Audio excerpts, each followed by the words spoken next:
오늘 우리에게 주신 하나님의 말씀은 마태복음 4장 1절에서 11절까지 말씀입니다. 마태복음 4장 1절에서 11절까지 말씀입니다. 봉독하겠습니다. 그때 예수께서 성령에게 이끌리어 마귀에게 시험을 받으러 광야로 가사 40일을 밤낮으로 금식하신 후에 줄이신지라. 시험하는 자가 예수께 나와서 이르되 내가 만일 하나님의 아들이여든 명하여 이 돌들로 떡덩이가 되게 하라.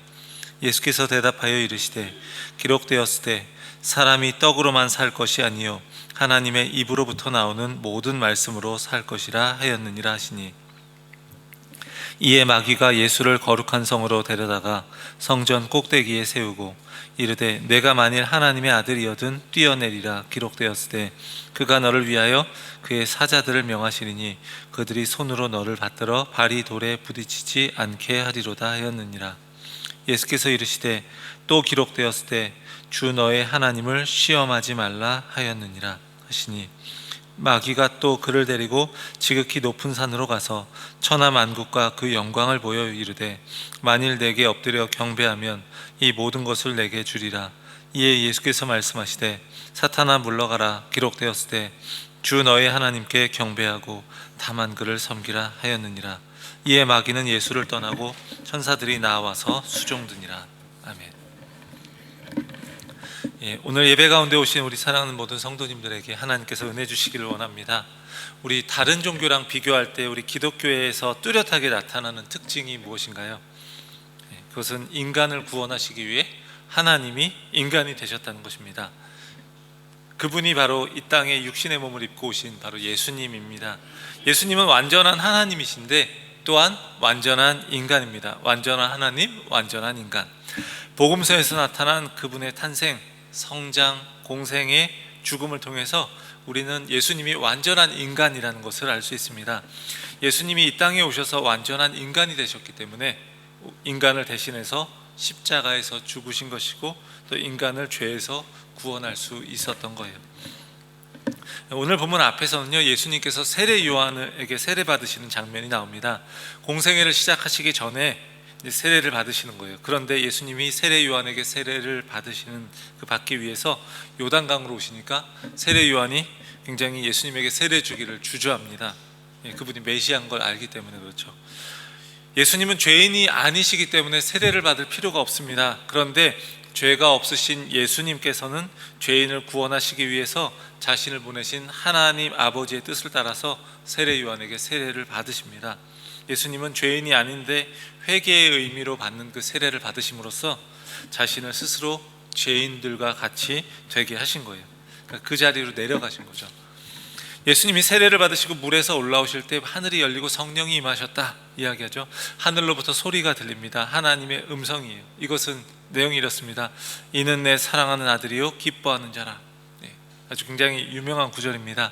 예수님은 세례 받으시는 걸 통해서 메시아로서 또 하나님의 아들로서 이 시간 선포되는 거예요. 그리고 그분의 생애를 통해서 앞으로 하나님의 나라가 이 땅에서 이제 이루어져가는 이야기가 쭉 펼쳐지게 되는 겁니다.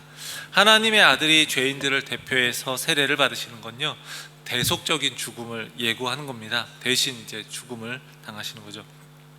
예수님은 하나님과 같이 가장 높은 분이셨는데 가장 낮아지셔서 십자가의 죽음을 맞이하는 길을 선택하십니다. 하나님의 아들로서 예수님이 순종을 통해서 하나님의 그 구원과 계획을 이루시는 거예요. 세례와 시험의 이야기는 이 이야기예요. 이것을 잘 보여줍니다. 오늘 본문을 보면요, 예수님께서 광야에서 시험 받으십니다. 하늘의 음성을 들었는데 이제 성령에 이끌려서 광야로 가십니다. 거기서 예수님은요, 세 가지 시험을 받으셔요. 그것은 하나님께서 허락하신 시험이고 마귀의 편에서 보면 하나님의 뜻을 이루지 못하도록 만들려는 유혹입니다. 그래서 오늘 본문에 나오는 예수님이 광야에서 시험 받으시는 이 이야기를 함께 우리가 살펴보기 원합니다. 오늘 말씀을 통해서 우리 먼저 예수님이 광야에서 어떻게 그 시험에서 승리하셨는지 그걸 다룰 것이고요, 이어서 광야의 시험에서 예수님이 승리하신 것이 어떤 의미를 갖는 것인지 우리가 함께 보기 원합니다. 그리고 마지막으로 예수님의 길을 따르고자 하는 우리가 이러한 삶을 살아가야 할 것, 이걸 어떠한 삶을 살아가야 할지를 생각하고 결단하는 그런 시간이 될 수 있기를 원합니다. 먼저 예수님이 광야의 시험에서 하나님의 말씀을 통해서 승리하셨습니다. 예수님이 성령에 이끌려서 광야에서 40일을 금식하시고 굶주리셨어요. 광야에서 시험을 받으십니다. 성령께서 예수님을 인도하셨기 때문에 넓은 의미에서는 하나님이 시험하신 건데, 그때 또 마귀가 이제 또 예수님을 시험하는 거죠. 또 3절입니다. 내가 만일 하나님의 아들이어든 명하여 이 돌들로 떡덩이가 되게 하라. 40일 동안 먹지 못했는데 돌로 떡을 만들라고 해요. 그런데 이 한마디가 덧붙여집니다. 내가 만일 하나님의 아들이어든. 예수님이 앞에서 세례받을 때 자신이 하나님의 아들이라는 것, 하늘의 음성을 들었어요. 그리고 오늘 마귀 역시도요, 예수님이 하나님의 아들이라는 것과 돌을 떡으로 만들 능력이 있다는 것을 다 알고 계셨어요. 알고 있었어요. 마귀는 지금 예수님이 하나님의 아들이라는 것, 그리고 갖고 있는 능력을 의심하게 만들기 위해 이 시험을 하는 게 아닙니다. 하나님의 아들로서 갖는 그 권위를 잘못되게 사용하도록 유혹하고 있는 거예요. 하나님의 도움이 아닌 자신의 능력으로 이 배고픔의 문제를 직접 해결해라. 하나님의 아들이라면 이렇게 유혹하는 거예요. 한마디로 굶주림의 문제에 대해서 즉각적인 해결책을 이제 제시하는 거 함으로써 그걸 통해서 메시아를 증명하는 거예요. 내가 메시아 됨을. 굶주리고 있는데 배고픔을 직접 해결하려는 그 유혹이요, 굉장히 달콤한 유혹이었을 거예요. 예수님은 4절에서 사람이 떡으로만 살 것이 아니요 하나님의 입으로부터 나오는 모든 말씀으로 살 것이라. 이에 대해서 이렇게 이제 대답을 하시죠. 신명기 8장 3절의 말씀을 인용한 것입니다. 그 말씀을 통해서 시험을 이기시는 거예요. 예수님은 우리와 똑같이 욕구를 가진 사람이었습니다.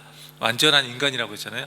배고픔을 아시는 분이었어요. 그러니까 40일 동안 금식하면서 어느 때보다 음식의 욕구가 강했을 때 하나님의 아들이라는 것을 자신의 배고픔을 채우는 도구로 근데 사용하지 않았다라는 거죠. 돌을 떡덩이가 되게 하라. 이건요, 모든 사람에게 주어지는 시험이기도 해요. 우리에게도요. 많은 사람들이 당장의 욕구를 채우고 생존하는 일에 가장 큰 가치를 두고 있습니다. 그리고 그게 전부인 것처럼 이 세상 속에서 살아갑니다. 그렇지만 하나님이 의도하신 삶은 하나님의 말씀을 따라서 그 말씀을 이루어가는 삶을 살아가는 거예요. 당장 눈앞에 있는 걸 취하기보다. 그게 참된 생명을 누리는 삶입니다. 그것을 예수님이 말씀하고 계신 거예요. 두 번째 시험에서는요, 마귀가 성전 꼭대기로 예수님을 데려가서 거기서 뛰어내리라고 합니다. 여기서도 똑같은 말을 하죠. 내가 만일 하나님의 아들이어든. 마귀는 그러면서 하나님의 말씀을 인용하기까지 하죠. 그래서 6절의 말씀이 그가 너를 위하여 그의 사자들을 명하시리니 그들이 손으로 너를 받들어 발이 돌에 부딪히지 않게 하리로다. 마귀가 시편 91편의 말씀을 인용해서 하나님의 신실한 백성들을 늘 하나님이 보호해 주신다라는 약속의 말씀 가지고 예수님을 시험하는 거예요. 뛰어내려, 그 하나님 지켜준다고 했잖아. 하나님의 아들은 하나님의 보호 아래 있어서 어떤 순간에도 죽지 않을 것이니까 그 말씀에 근거해서 성전에서 뛰어내려 봐 라고 얘기하는 거예요. 그렇게 함으로써 자신이 하나님의 아들 메시아라는 걸 증명해 보이라고 하는 겁니다. 말씀을 왜곡하는 거죠. 이에 대해서 예수님이 또 한 번 말씀하셔요. 7절에서 예수께서 이르시되 또 기록되었을 때 주 너의 하나님을 시험하지 말라 하였느니라. 하나님의 아들은요, 하나님 아버지의 사랑과 계획을 완전히 신뢰하기 때문에 하나님의 보호하심을 시험할 필요가 없어요. 건져주시면 아버지고 안 건져주시면 아버지가 아닌 건가요? 그게 아니라는 거예요. 하나님에 대한 전적인 신뢰가 바로 마귀의 시험을 이기는 방법입니다. 세 번째로 마귀가 이제 초자연적인 능력으로 천하 만국과 그 영광을 자신의 마음대로 줄 수 있는 것처럼 예수님을 유혹합니다. 자신에게 경배하면 예수님께 모든 걸 주겠다는 거예요. 마치 자신에게 권한이 있는 것처럼. 근데 이건 거짓이죠. 예수님이 신명기 6장 13절의 말씀을 인용해서 오직 하나님만이 경배받으실 분이다 라고 하면서 마귀의 시험을 물리치시죠.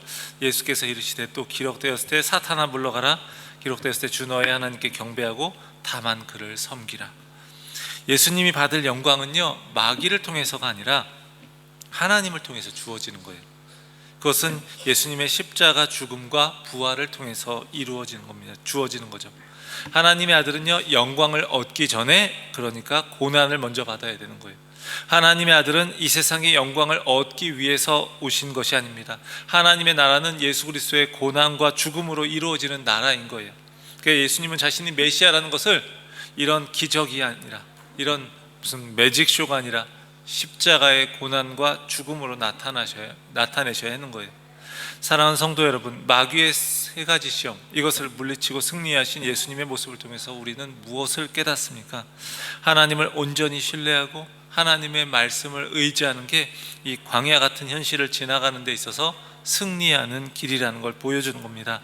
우리의 마음에 하나님의 말씀을 가득 담으시기 바랍니다. 그리고 우리 매일매일의 삶 속에서 삶의 여러 가지 시험이 있지만 그 하나님을 온전히 신뢰하고 주님의 말씀을 붙드시기 바랍니다. 그래서 그 시험을 능히 이길 수 있는 우리 모두가 되기를 원합니다.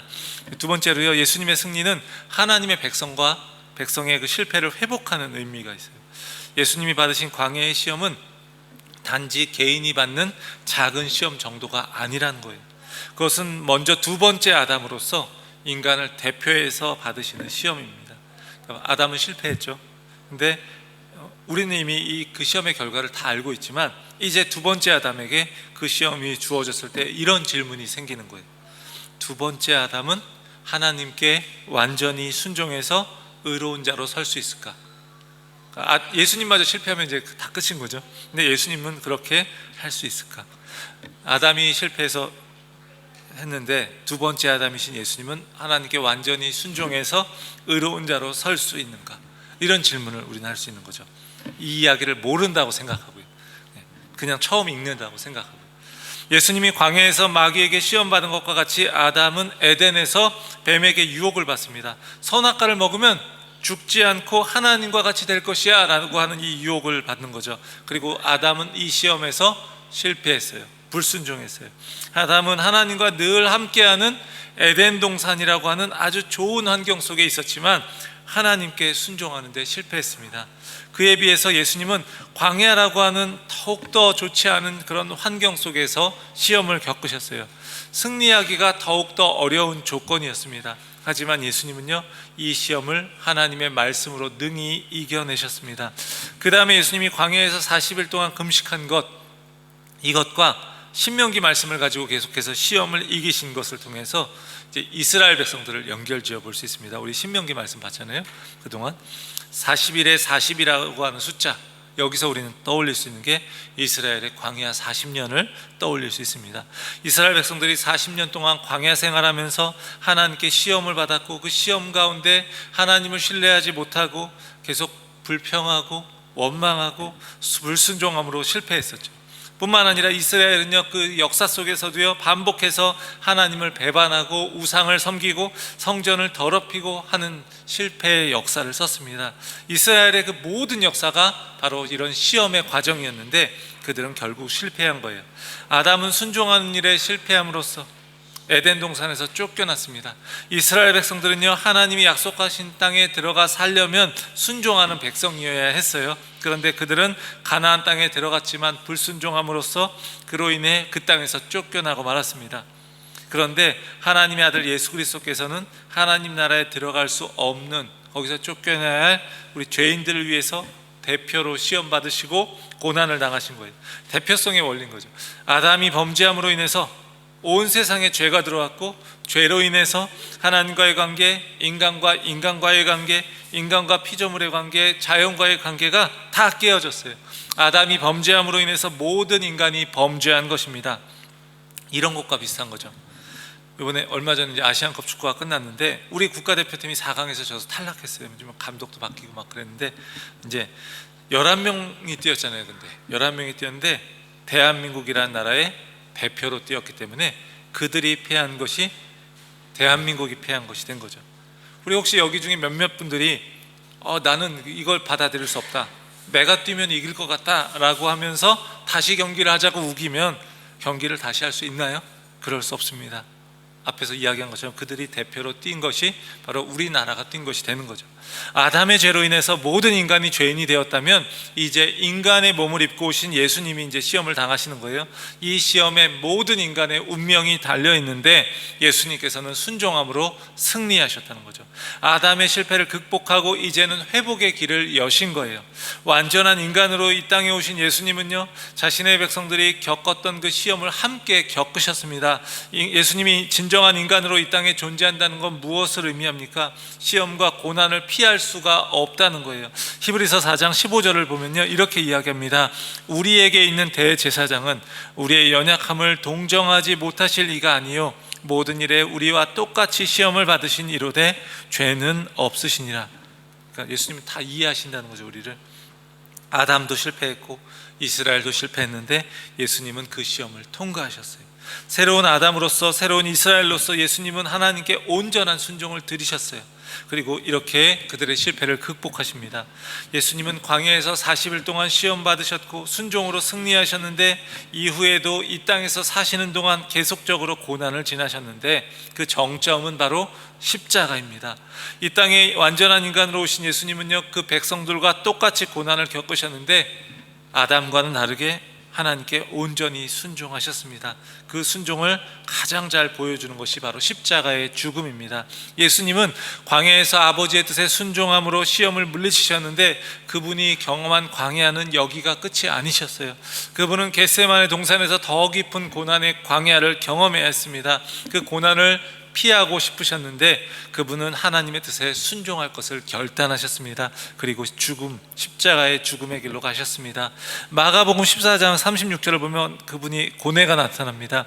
이르시되 아빠 아버지여 아버지께는 모든 것이 가능하오니 이 잔을 내게서 옮기시옵소서. 그러나 나의 원대로 마시옵고 아버지의 원대로 하옵소서 하시고, 예수 그리스도가 하나님이셨기 때문에 죄짓지 않는 것이 쉬웠다고 혹시 생각하신 적 없으십니까? 그렇지 않습니다. 예수님 역시 죄악에 대한 유혹과 시험을 맞서 싸워야 했어요. 그분은요, 아무 노력 없이 전능하신 능력으로 이기신 게 아니라는 거죠. 그분은 하나님을 향한 온전한 신뢰와 순종을 통해서 그것을 이겨내신 것입니다. 우리는 원래 하나님께 불순종하는 자들이었습니다. 자신이 내 인생의 주인 되어 살았던 사람들입니다.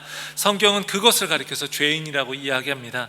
그런데 예수님은 우리와 똑같이 인간이 되셔서 우리가 겪었던 모든 고통과 시험을 겪으시지만 하나님께 순종하셨어요. 인간으로 오신 그분이 완전한 의인이셨던 거죠. 그렇기 때문에 그분이 우리를 구원할 수 있는 겁니다. 만약 예수님이 한 번이라도 죄를 지으셨다면 십자가의 죽음은 그저 자신의 죄로 인한 것이지 대속적인 죽음이 아니라는 거예요. 대속적인 죽음은 오직 의인만이, 죄를 지은 적이 없는 의인만이 감당할 수 있는 거예요. 죄가 없는 의인만이 감당할 수 있는 거예요. 그래서 바로 예수님은 완전한 의인이셨고 우리를 대신해서 죽으심으로 우리를 구원하셨습니다. 사랑하는 성도 여러분, 예수님이 육신을 입고 이 땅에 오셔서요, 이 고난을 통해서 죽으시고 이제 모든 우리를 구원하시는 과정, 이 모든 과정이요 하나님의 계획이었고 이건 반드시 이루어져야 하는 것이었습니다.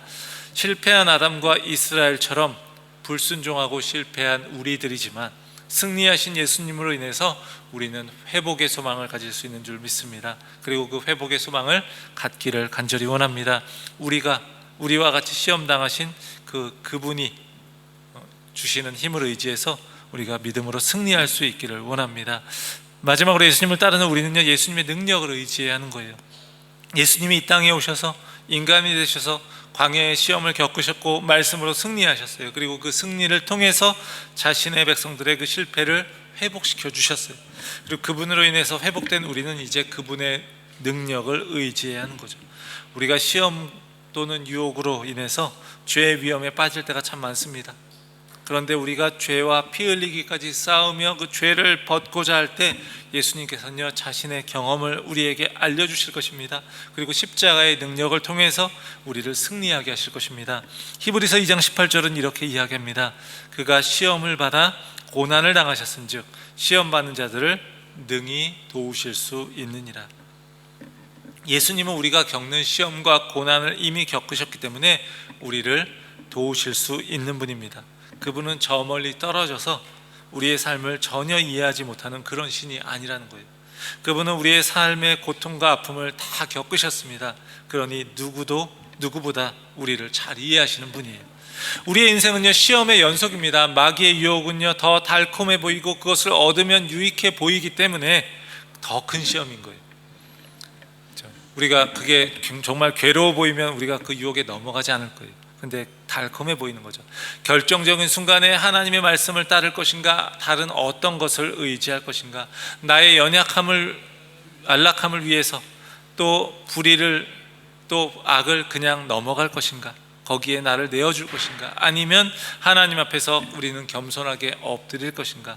순간순간마다 이 싸움이 계속될 텐데 우리 혼자서는 승리할 수 없는 싸움이라는 거예요. 그러나 예수 그리스도께서 이미 승리하셨어요. 그러므로 그분의 능력 안에서 우리도 예수 그리스도의 길을 따라갈 수 있는 겁니다. 이미 승리하신 예수님의 십자가 능력을 우리가 날마다 의지할 때 우리는 수많은 시험이 와도 유혹이 와도 우리는 승리하게 되는 것입니다. 우리가 매일매일 말씀을 읽고 기도하는 것이 그 이유가 무엇입니까? 그리스도의 십자가의 능력을 늘 의지하는 것입니다. 말씀을 읽으면서 그분이 나를 위해 하신 일을 우리가 다시금 깨닫고 기도하면서 마음을 하나님의 은혜로 가득 채우는 거예요. 그럴 때 우리는 삶에서 오는 수많은 시험 그 가운데서도 이길 수 있는 힘을 얻는 것입니다. 매일매일 그 읽고 기도하는 게 별것 아닌 것처럼 보일 수 있지만 그것이 우리를 이길 수 있는 힘이 되는 거예요. 매일매일 그분 안에 거할 수 있기를 바랍니다. 예수님은요, 하나님과의 인격적인 관계에서 나오는 힘으로 하루하루를 사셨습니다. 그리고 평생 순종의 길을 가셨습니다. 시험이 올 때가 참 많았지만 그분이 하나님의 뜻에서 벗어나지 않을 수 있었던 힘이 바로 거기에 있는 거예요. 예수님의 능력을 의지한다는 건요, 우리가 기적을 의지한다는 게 아닙니다. 늘 그분과 친밀하게 교제하면서 그분과 관계를 맺는다는 거예요. 사랑하는 성도 여러분, 매일 우리에게 주신 그 말씀의 힘으로, 하나님께 드리는 그 기도의 힘으로 그분의 음성에 귀 기울이며 살아갈 수 있기를 원합니다. 그럴 때 우리 매일의 삶이요, 주님의 은혜로 견고해지고 더욱더 단단해질 줄 믿습니다. 사랑하는 성도 여러분, 예수님이 광야에서 말씀으로 승리하셨습니다. 그분은 우리와 같이 시험 당하셔도 순종으로 이겨내심으로 우리를 실패의 늪에서 건져내십니다. 그 순종의 모습, 그게 바로 십자가를 통해서 아주 잘 나타나는 거예요. 오늘날도 우리 주변에 그 수많은 시험과 유혹이 있지만 그 십자가의 길을 순종으로 가신 그 예수님의 길을 따라가는 가운데 우리 역시 참된 승리를 경험할 수 있기를 주의 이름으로 간절히 축원합니다. 기도하겠습니다. 하나님 아버지, 감사합니다. 우리의 모든 삶 가운데 늘 시험과 유혹이 있지만 우리가 그래서 때로는 넘어질 때도 있고 우리가 승리하기가 너무 어렵고 우리의 힘은 너무나 연약하지만 이미 먼저 승리하신 예수 그리스도가 계심으로 인하여서 우리가 그 주님의 길을 기꺼이 따라가는 줄을 믿습니다. 이 사순절의 기간에 우리가 십자가에서 죽으시고 또 부활하셔서 승리하신 예수 그리스도를 바라보면서 우리 역시도 그리스도가 걸어가신 고난의 길을 함께 걸어갈 수 있도록 인도해 주시옵소서. 우리가 그 십자가 고난의 길을 따라가면서 우리가 받는 수많은 시험과 유혹과 편안한 삶과 그런 우리가 가지고 싶고 우리가 누리고 싶은 것들을 누리고자 하는 모든 것들 가운데서도 우리가 그 시험을 능히 이길 수 있는 것은 바로 그리스도의 그 크신 은혜와 사랑이 있음을 우리가 늘 기억하게 하시고, 그래서 십자가의 그리스도로 인하여서 매일매일의 삶이 믿음으로 승리하는 삶이 되기를 원합니다.